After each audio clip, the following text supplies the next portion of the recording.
તો આની પહેલાના વિડીયોમાં આપણે ટકાવારી વિશે સમજ્યા, જ્યાં આપણે શરૂઆતથી સ્ટેપ બાય સ્ટેપ બધું પાયાથી શીખ્યા. એ વિડીયો આપણે 5 ભાગમાં વહેંચેલો હતો અને પ્રત્યેક ભાગની અંદર અલગ અલગ રીતના દાખલા કરાવેલા હતા. હવે આજના આ વિડીયોમાં આપણે 3 પ્રકારના દાખલાઓની ચર્ચા કરવાના છીએ, જ્યાં આપણે આ દાખલાઓ એકદમ સહેલાઈથી સમજશું. આ ઉપરાંત ચેનલ ઉપર આપણે ઘણા બધા ટોપિક્સ કવર કરી લીધા છે અને બધા ટોપિક એકદમ પાયાની સમજ સાથે મૂક્યા છે, જેને જોઈને તમે સહેલાઈથી સમજી શકો છો. તો ચાલો વિડીયો શરૂ કરીએ.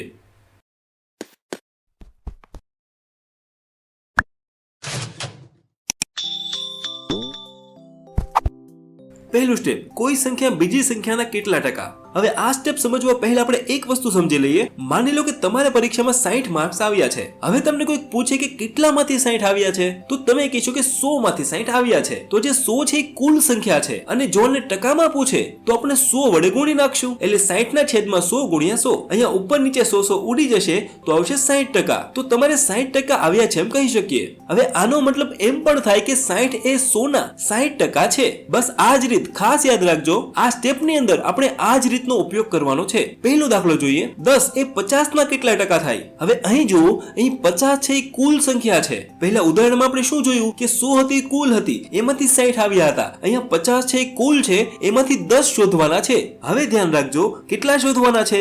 10 શોધવાના છે. કેટલામાંથી? 50 માંથી. એટલે 50 માંથી 10. એને કેટલા ટકા પૂછેલું છે એટલે ગુણ્યા 100 બાજુમાં કરી નાખશું. તો અહીં બને છે 10 ના છેદમાં 50 ગુણ્યા 100. હવે ઉડતું ઉડાડી દઈએ. નીચે 50 છે, ઉપર 100 છે, તો 50 દુ 100.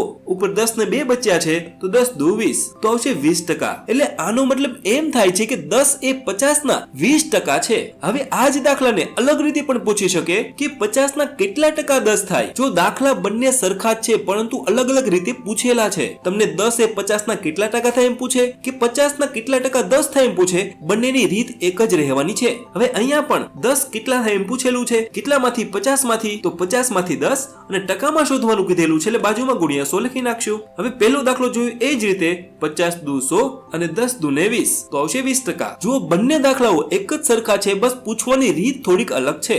આગળ જોઈએ. 80 ના કેટલા ટકા 32 થાય, અથવા 32 એ 80 ના કેટલા ટકા છે. બંને સરખા જ છે તો આપણે ગણી લઈએ. 32 એ 80 ના કેટલા ટકા થાય. હવે જુઓ, કયો ઘડિયો એવો છે જેમાં 32 અને 80 બંને આવે છે? તો 16 ના ઘડિયામાં બંને આવે છે. 16 દુ 32 અને 16 પંચા ને 80. હવે ઉપર નીચે 16 ઉડાડી દઈએ. નીચે 5 બચ્યા છે, ઉપર 100 છે તો 20 પંચા 100.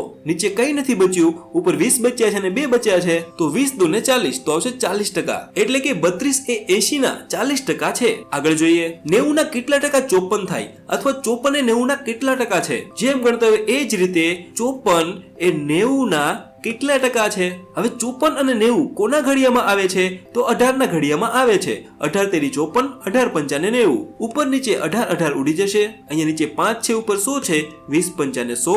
હવે ઉપર 20 અને 3 બચ્યા છે તો 20 તેરી 60, તો આવશે 60%. 54 એ 90 ના 60% છે. આગળ જોઈએ. હવે આપણે થોડા એકમ વાળા દાખલાઓ જોઈ લઈએ. 2.5 કિલોગ્રામ ના કેટલા ટકા 75 ગ્રામ થાય. અથવા એમ પણ પૂછેલું હોઈ શકે કે 75 ગ્રામ એ 2.5 કિલોગ્રામ ના કેટલા ટકા થાય. તો આપણે જેમ લખતા હોય એમ જ લખી લઈએ. પહેલા 75 ગ્રામ એ 2.5 કિલોગ્રામ ના કેટલા ટકા થાય. હવે ઉપર ગ્રામ છે, નીચે કિલોગ્રામ છે, તો અહીંયા એકમો સરખા નથી, તો આપણે એકમો સરખા કરવા પડશે. તો નીચે જે કિલોગ્રામ છે એને આપણે ગ્રામમાં ફેરવી લઈએ. હવે 2.5 કિલોગ્રામ એટલે 2.5 કિલો. 2.5 કિલો એટલે થાય છે 2500 ગ્રામ. હવે આપણે ઉડાડી શકીએ છીએ. ઉપર નીચે 2 શૂન્ય ઉડી જશે. નીચે 25 છે, ઉપર 75 છે, તો 25 તેરી 75. જવાબ આવશે 3%. એટલે કે 2.5 કિલોના 3% એ 75 ગ્રામ છે. આગળ જોઈએ. જેમ ગણતા એ જ રીતે હવે ઉપર મીટર છે, નીચે કિલોમીટર છે, તો 3 કિલોમીટરને મીટરમાં ફેરવીએ તો આવશે 3000 મીટર. હવે આપણે ઉડાડીએ. ઉપર નીચે 2 શૂન્ય ઉડી જશે. નીચે 30 બચ્યા છે, ઉપર 600 છે, તો 30 દુ 60. ઉપર 2 બચ્યા છે અને 1 શૂન્ય બચ્યું છે તો આવશે 20%. એટલે કે 600 મીટર એ 3 કિલોમીટરના 20% છે. આગળ જોઈએ. 3 કલાક એ 1 દિવસના કેટલા ટકા છે? તો ગણી લઈએ. 3 કલાક 1 દિવસના કેટલા ટકા છે? એટલે 3 કલાક છેદમાં 1 દિવસ ગુણ્યા 100. હવે જુઓ, ઉપર 3 કલાક આપેલી છે, નીચે 1 દિવસ આપેલા છે, તો 1 દિવસમાં કેટલી કલાક હોય? તો 1 દિવસની જગ્યાએ લખેલી 24 કલાક. હવે આપણે ઉડાડીએ. ઉપર 3 છે, નીચે 24 છે, તો 3 અઠ્ઠા 24. શું બચ્યું છે? ઉપર 100 બચ્યા છે, નીચે 8 બચ્યા છે, તો 100 છેદમાં 8. હવે જો આનો ભાગાકાર કરીએ તો જવાબ આવશે 12.5. એટલે કે 3 કલાક કે એક દિવસના 12.5% છે. તો જ્યારે પણ એકમવાળા દાખલા આપેલા હોય ત્યારે તેને આ રીતે ગણવા. તો અહીંયા આપણું પહેલું સ્ટેપ પૂરું થાય છે અને પ્રેક્ટિસ માટેના દાખલાઓ સ્ક્રીન ઉપર દેખાય છે. આ ગણજો ને પ્રેક્ટિસ કરજો. આ દાખલાઓનો જવાબ કોમેન્ટ સેક્શનની અંદર આપેલા છે, તો ગણીને જોઈ લેજો. હવે આપણે બીજા સ્ટેપ સુધી પહોંચી ગયા છીએ, જ્યાં આપણે એ જોઈશું કોઈક સંખ્યા બીજી સંખ્યા કરતા કેટલી વધુ કે ઓછી છે. પહેલો દાખલો જોઈએ. 24 એ 20 કરતા કેટલા ટકા વધુ છે? અહીંયા પણ આપણે ટકા જ શોધવાના છે. પહેલું જુઓ, 24 એ 20 કરતા, તો 24 એ 20 કરતા કેટલા વધુ કહેવાય? 4 વધુ કહેવાય. અહીંયા આપણે બંને વચ્ચે બાદબાકી કરી નાખીએ છે. ચલો હવે આપણે ફટાફટ જવાબ લઈ લઈએ. પહેલા તો કેટલા વધુ છે? 4 વધુ છે. હવે જોવાનું કે કોના કરતા કીધું છે. અહીંયા આપણને 20 કરતા કીધું છે, તો આપણે 20 આવશે નીચે. જેના પણ કરતા કીધેલું હોય એ હંમેશા નીચે જ આવશે. અને ટકામાં ફેરવવા માટે આપણે ગુણ્યા 100 બાજુમાં કરી નાખશું. તો બસ આ જ રીતે આપણે યાદ રાખવાની છે. આપણે આમાં શું કર્યું છે?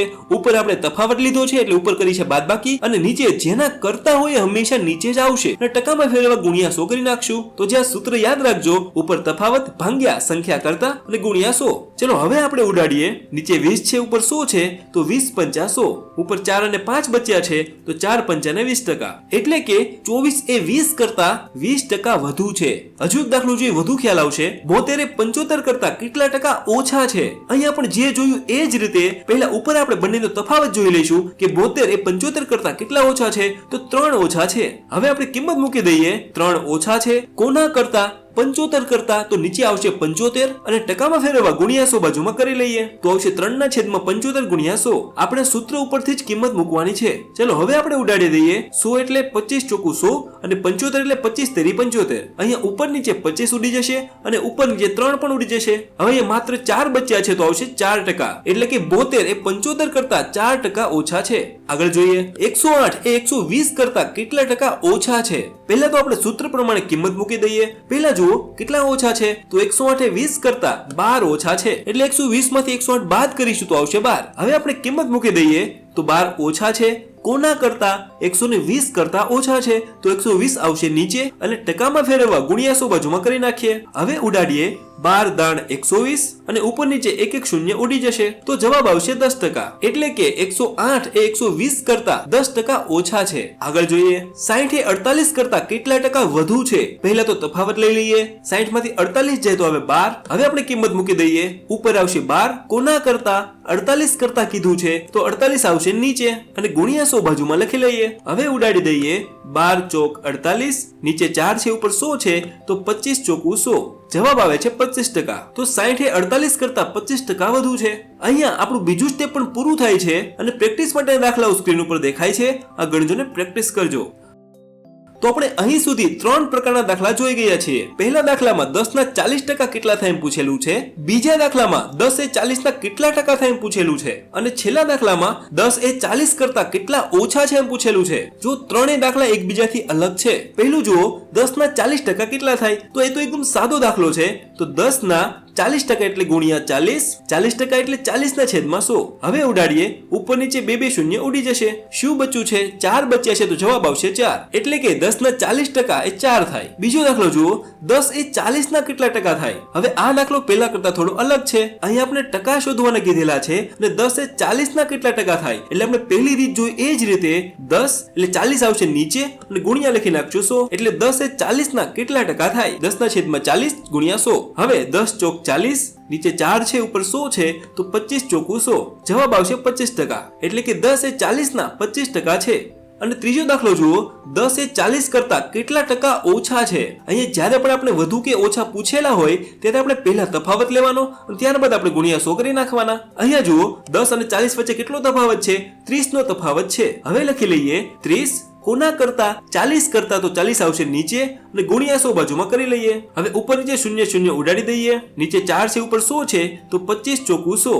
ઉપર 25 બચ્યા છે અને 3 બચ્યા છે, તો 25 તેરી 75, તો આવશે 75%. તો ત્રણેય દાખલાઓ એકબીજાથી અલગ છે. આ દાખલાઓની જેટલી બને એટલી વધુ પ્રેક્ટિસ કરજો. હવે આપણે આપણા છેલ્લા સ્ટેપ સુધી પહોંચી ગયા છે, જ્યાં આપણે એ જોઈશું કે કિંમત, ભાવ કે પગારમાં વધારો કે ઘટાડો થાય તો આપણે એની સરખામણી કઈ રીતે કરવી અથવા એને જાળવવું કઈ રીતે. પહેલો દાખલો જોઈએ, વધુ ખ્યાલ આવશે. જો ખાંડનો ભાવ 25% વધે તો વપરાશમાં કેટલા ટકા ઘટાડો કરવો જોઈએ? જો અહીંયા તમારી પાસે પૈસા ફિક્સ છે, તમે માની લો ખાંડ 1000 રૂપિયાની લેતા હોય તો તમારે 1000 રૂપિયા જ તમારી પાસે છે, પણ જો ખાંડનો ભાવ 25% વધે તો તમારે ખાંડના વપરાશમાં કેટલો ઘટાડો કરવો જોઈએ કે જેથી તમારું બજેટ જળવાઈ રહે. તો આ દાખલો એકદમ સહેલો છે, બરાબર ધ્યાન રાખજો. અહીંયા આ પ્રકારના દાખલાઓની અંદર એક જ રકમ આપેલી છે, અહીંયા 25% આપેલા છે. હવે આમાં આપણે એક જ સૂત્ર યાદ રાખીશું. અહીંયા ઉપર એક જ સંખ્યા 25% આપેલી છે તો ઉપર આવશે 25% છેદમાં. હવે જોવાનું કે ભાવ વધે છે કે ઘટે છે. જો અહીંયા 25% વધે છે એટલે આપણે 100 ની ઉપર 25 આપવાના, એટલે 100 માં આપણે 25 ઉમેરવા પડશે.